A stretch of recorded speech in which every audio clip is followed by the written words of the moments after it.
Clotilde Courreau, icône du cinéma français, femme de courage et d'élégance, n'a jamais cessé d'émerveiller le public par son talent, sa détermination et son aura intemporelle.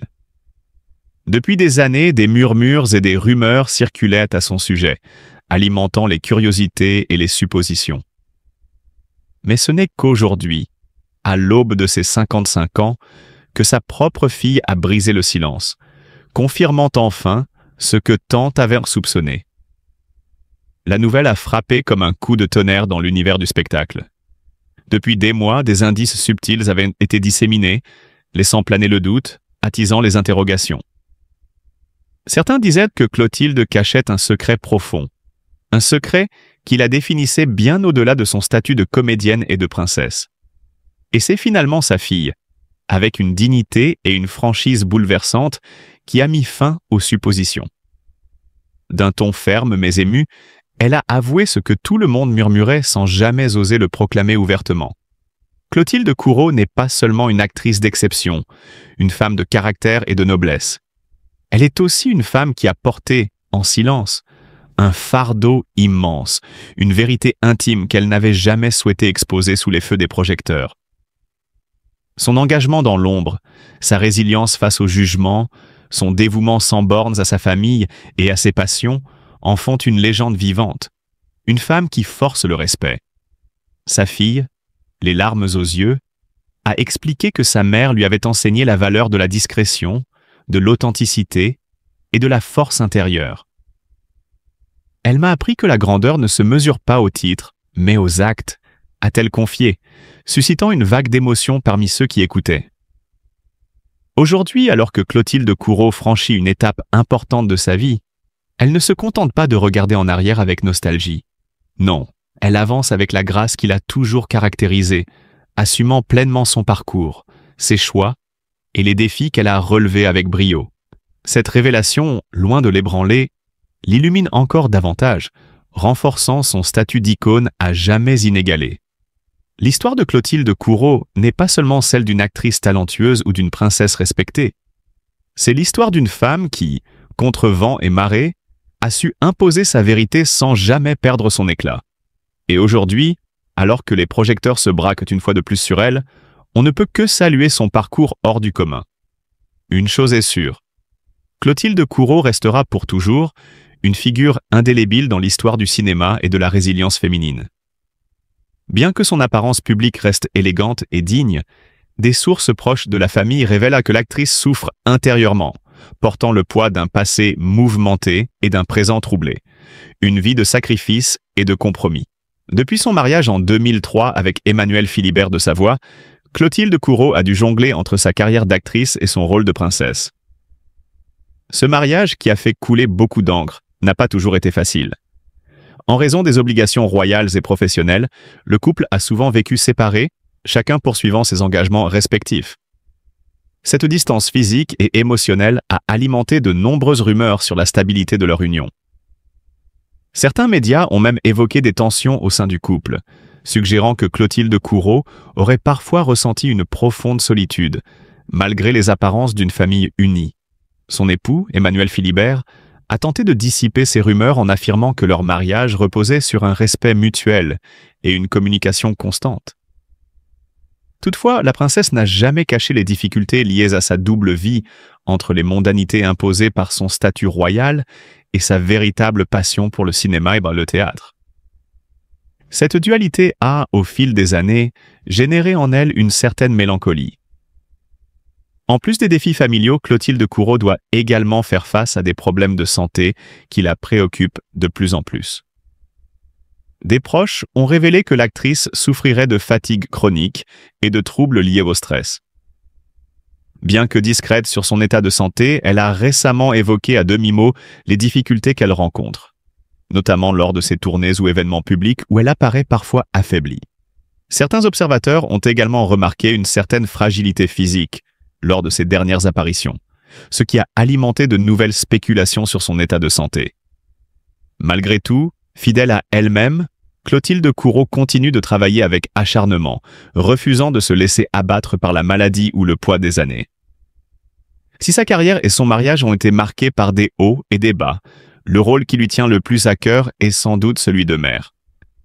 Elle a toujours mis un point d'honneur à protéger ses filles, Vittoria et Luisa, des projecteurs et des critiques. Mais à 21 ans, Vittoria de Savoie a récemment pris la parole pour la première fois sur la situation de sa mère.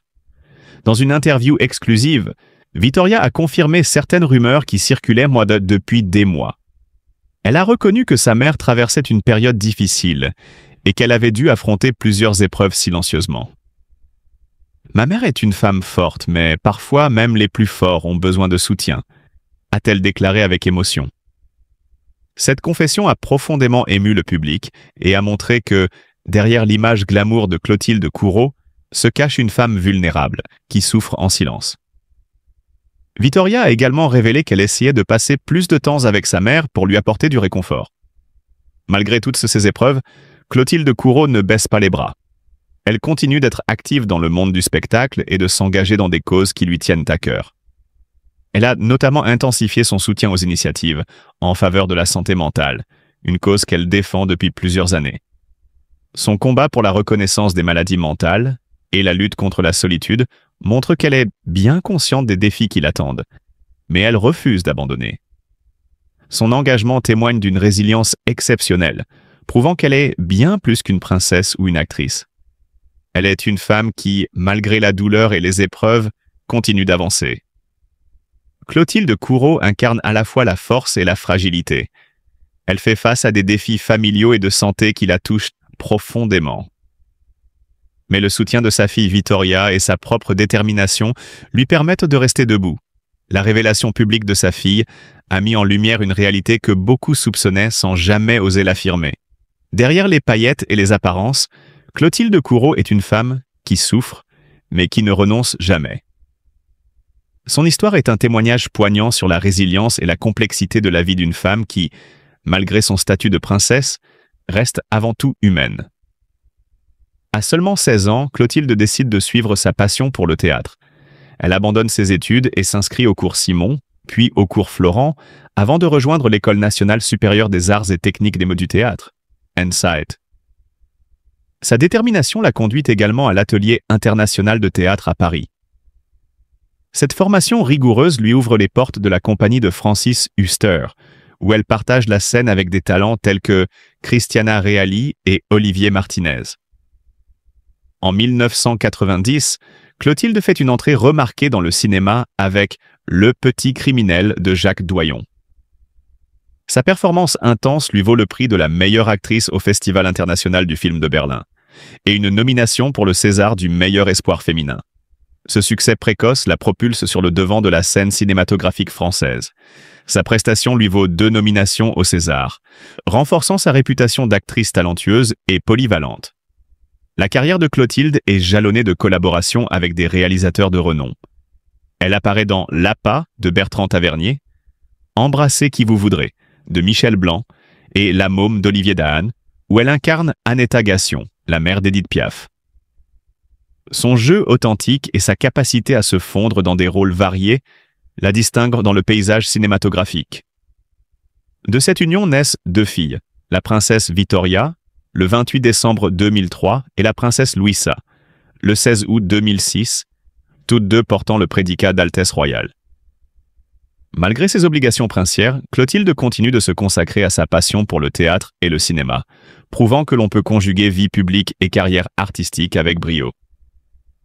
Clotilde Courreau incarne la fusion parfaite entre l'art et la noblesse, la passion et le devoir. Son parcours est une source d'inspiration, illustrant qu'avec détermination et authenticité, il est possible de tracer sa propre voie, même dans les univers les plus exigeants. L'amour et la compassion sont des valeurs essentielles dans notre société. Aujourd'hui, nous devons ouvrir notre cœur à Clotilde Courreau, une femme remarquable qui a traversé tant d'épreuves. Peu importe la nature de ses révélations, Clotilde mérite notre soutien inconditionnel. Derrière les projecteurs, il y a une femme avec ses joies et ses peines, ses combats et ses espoirs. Nous devons faire preuve d'empathie, ne pas juger, mais comprendre et entourer d'amour ceux qui en ont besoin. Chacun de nous traverse des épreuves, et c'est dans ces moments que la bienveillance fait toute la différence. Un mot gentil, un geste sincère peuvent apporter du réconfort. Alors, choisissons l'amour et la solidarité. Soutenons Clotilde Courreau et toutes les personnes qui, dans l'ombre, luttent en silence. Après ces différents échecs, j'ai effectivement pris conscience que je devais peut-être éprouver mon projet et que le moment n'était peut-être pas venu pour moi d'exercer ces fonctions. Donc ça a été un ensemble d'expériences très formatrices qui m'ont finalement amené à demander à faire fonction. Ce que j'ai fait pendant 3 ans auprès de chefs d'établissement qui ont été très modélisants, qui étaient des pilotes aguerris, avec une capacité d'analyse, de réflexion, et qui m'ont renvoyé beaucoup des qualités que je pouvais avoir et de ce que je pouvais mettre en œuvre donc pour travailler à réussir à rentrer dans la fonction d'encadrement. Je suis devenue donc personnelle de direction en 2019, je fais partie de la promotion Michel Serres et je tiens à souligner le caractère important de cette notion de promotion parce qu'effectivement, ça renvoie à cette idée de réseau.